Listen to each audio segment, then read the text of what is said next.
I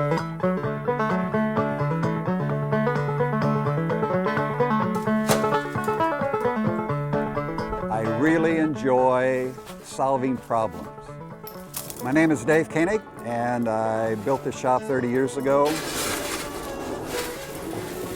I build about anything I want. I come up here as a hobbyist blacksmith, not a professional blacksmith. Marilyn and I went to a lot of estate auctions, and I said, oh, okay, these are blacksmithing tools. Invested 25 bucks in it, bought the stuff, jumped in the car, came home, decided I was going to build a forge. The last time I saw a forge, I was probably 4 years old, and that's about everything I knew about it. But it was something I wanted to do, so I built the forge. I got some coal, I lit the fire, and I have just been blowing and going since. When we built the shop, without electricity, what I learned is that the world is a much better place when you're not listening to screaming equipment. It was wonderful. I loved it. You can concentrate, you can think. The question that is intriguing is, when did people figure out how to make a hot fire? You need a hot fire to heat up metal. You need a hot fire to make metal. How did that all start?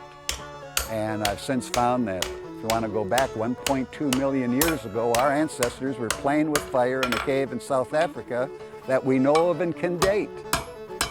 That's pretty mind-boggling. I feel a connection to that past. People wondered about the people who made metal because they're out there gathering up dirt, they're throwing it in a fire, and voila, you've got metal. Now, nobody in their right mind can do that. So these boys must be in league with the bad guy. They must have sold their soul to get that knowledge.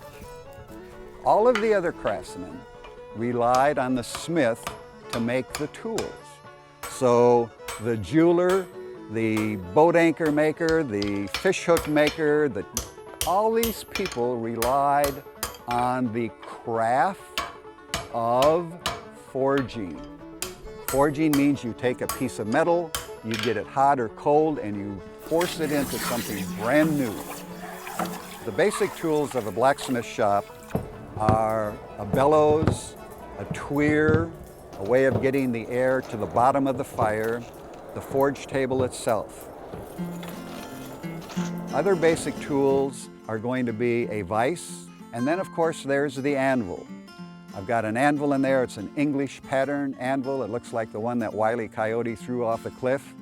In my shop I have a selection of hammers, and they're different sizes. They have different peens on them. Some are round, some are crossed, some are in their different sizes, different weights. Some are all balls, depending upon what I want to do. Every time I use a hacksaw, I use a file, I use a hammer, is how much information comes through your hands into your brain. You continue to build on that. It's absolutely amazing. In 1997, we had an opportunity to go out to the Barrington Living History Farm that was being created. They needed hardware for the kitchen, for the smokehouse, for the corn crib, a barn. We're talking about hasps, hooks, hinges, fireplace crane, trivets. So we gathered up smiths from around Texas and divvied up the work. So we made these things in a traditional manner. It's something that a smith back then would have done.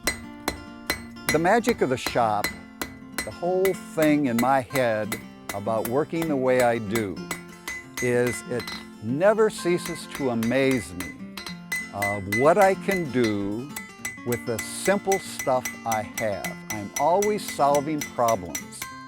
I just have a ball working with simple things to make beautiful things. You don't need fancy tools to make beautiful things.